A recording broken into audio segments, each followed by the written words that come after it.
Hai semuanya, kami kelompok 4 dari 11 MIPA 3. Kenalin nih, saya Siska. Saya Hugo. Saya Jingga. Dan saya Jocelyn. Pada kesempatan kali ini, kami akan membahas tentang pentingnya peran masyarakat dalam menjaga kedamaian, keadilan, serta persatuan, baik dalam lingkungan, bangsa, maupun dunia.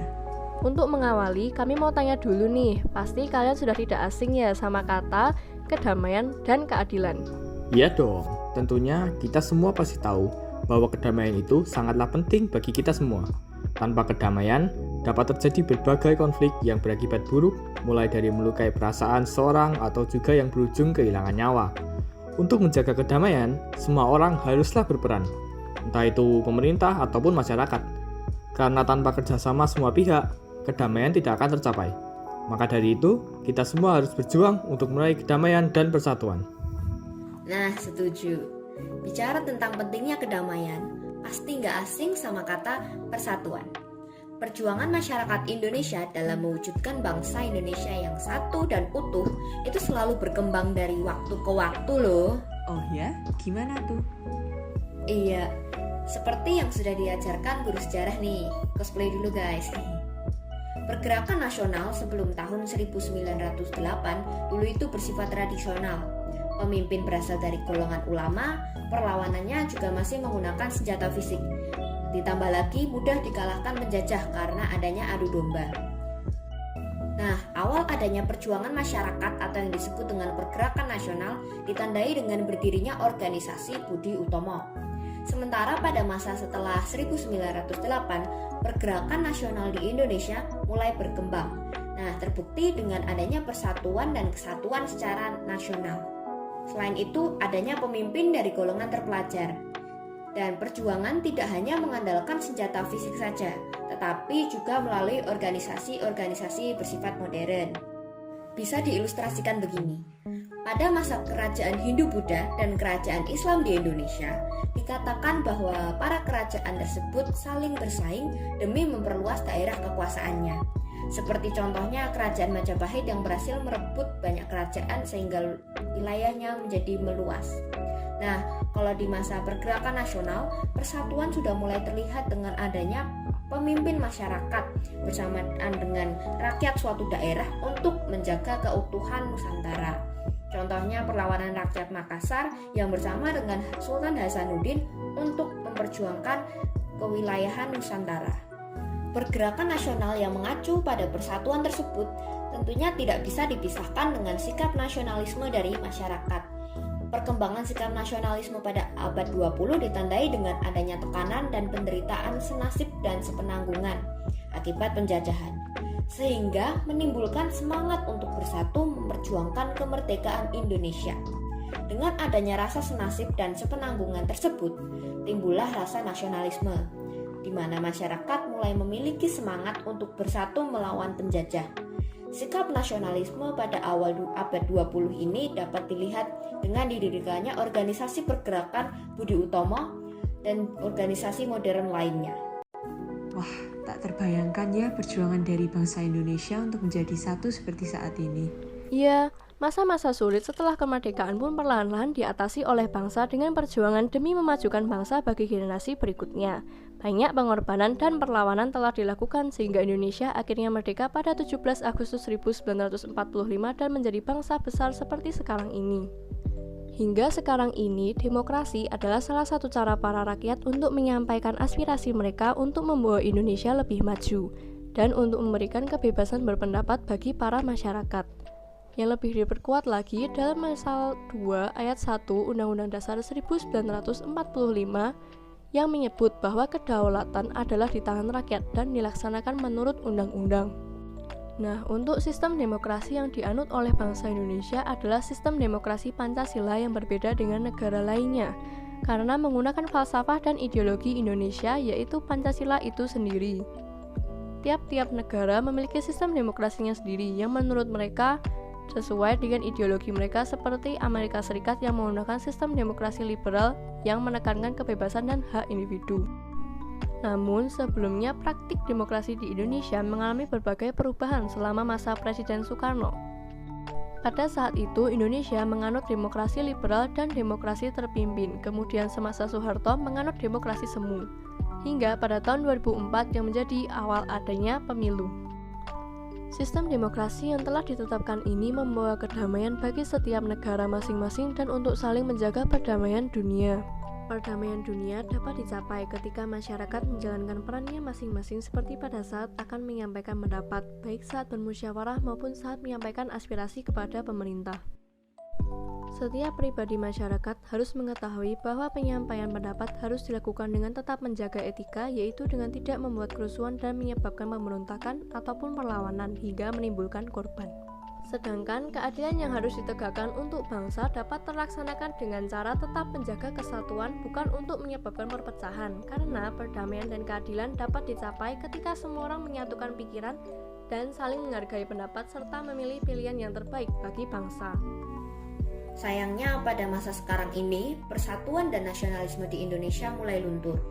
Hal ini dapat dilihat dari adanya diskriminasi antar suku minoritas.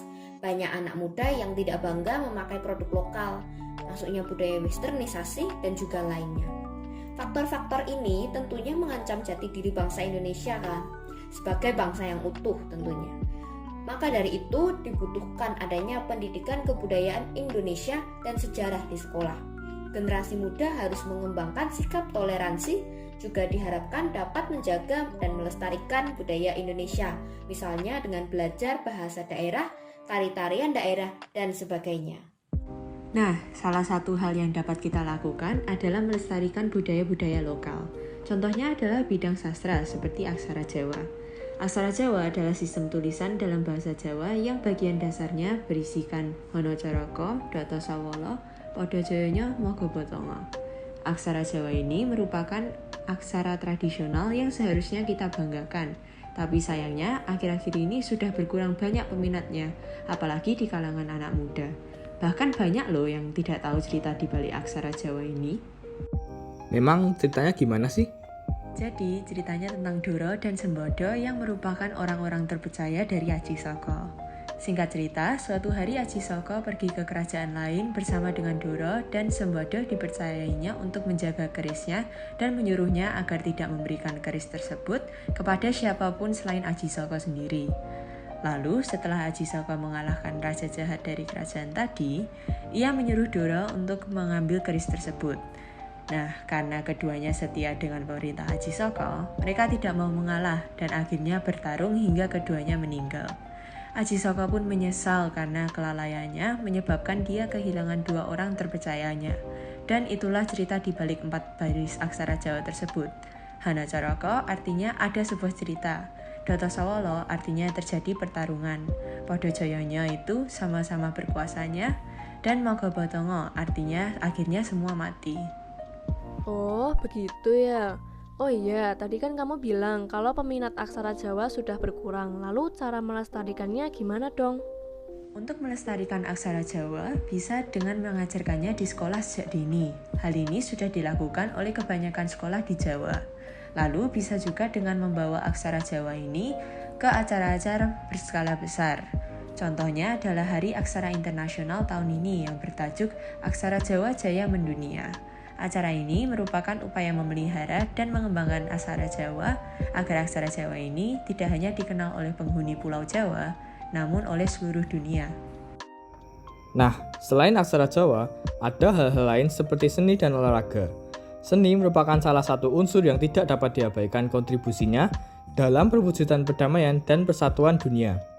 Prancis mengirim patung Liberty kepada Amerika untuk memperingati persatuan aliansi Prancis dengan Amerika Serikat selama Revolusi Amerika. Statue of Peace tersebar di sejumlah negara seperti Korea Selatan sebagai upaya penyelesaian konflik dengan Jepang di masa lampau. Peresmian patung Yuri Gagarin di Jakarta dengan maksud menandai 70 tahun hubungan bilateral Indonesia-Rusia dan banyak lainnya. Dari berbagai contoh tersebut, dapat kita simpulkan, seni, khususnya seni rupa, kerap digunakan seakan-akan sebagai bahasa komunikasi antar negara. Karena tidak hanya mengatasi perbedaan bahasa, perwujudan sebuah pesan dalam bentuk produk fisik lebih berkesan daripada kalimat belaka. Inilah peran seni rupa dalam mewujudkan persatuan dan perdamaian dunia. yakni sebagai bentuk media komunikasi sehingga relasi antar negara tetap tentram dan terjaga. Mirip halnya dengan unsur olahraga. Sejak zaman dahulu, olahraga merupakan salah satu elemen pergaulan yang krusial, tidak hanya dalam lingkup perorangan, bahkan antar negara. Permainan demi permainan, kompetisi demi kompetisi, dunia olahraga memainkan perannya dalam membuat negara-negara saling berinteraksi dari masa ke masa. Tentunya dalam konteks yang positif, mulai dari Olimpik, FIFA World Cup, berbagai kompetisi open, dan sebagainya. Sehingga tidak akan ada rantai interaksi yang terputus akibat aliran zaman. Relasi yang tentram dan terjaga antar negara merupakan unsur kunci dalam menghadirkan perdamaian serta persatuan universal. Dan melalui seni serta olahraga, unsur itu dapat tercapai. Nah, agar acara-acara ini banyak yang berpartisipasi atau menonton, tentunya perlu promosi-promosi yang baik. Dengan majunya teknologi pada masa ini dan dengan maraknya sosial media, strategi promosi yang sering digunakan adalah mempromosikan lewat sosial media tersebut. Mulai dari memposting poster di Instagram hingga membuat video di YouTube dan TikTok. Ada banyak sekali metode yang dapat digunakan untuk mempromosikan acara-acara ini. Kita pun sebagai masyarakat yang baik juga sebaiknya ikut mempromosikan. Mungkin dari hal kecil seperti merepost story di Instagram. Wah, berarti masyarakat itu berperan penting ya. Bener banget. Untuk menjaga perdamaian, dibutuhkan peran masyarakat, baik dalam perjuangan meraih demokrasi, saat menjalankan demokrasi, atau bahkan saat menjaga kedamaian dengan aktivitas negara. Kuncinya apa tuh, Cing?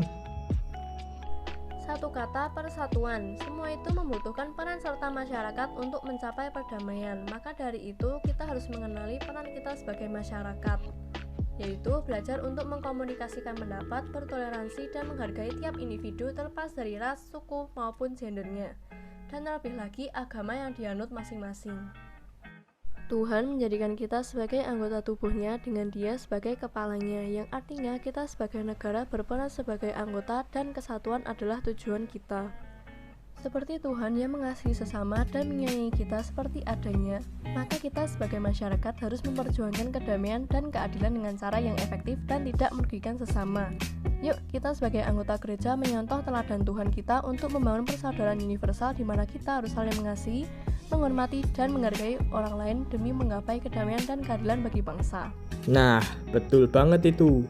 Jadi ingat ya, berusahalah selalu untuk menjaga kedamaian. Di mana ada kedamaian, di situ ada keadilan dari kelembagaan yang tangguh. Setuju deh. Terima kasih sudah mendengarkan podcast dari kami. Semoga podcast ini dapat berguna bagi kalian. Salam sehat, salam Serviam.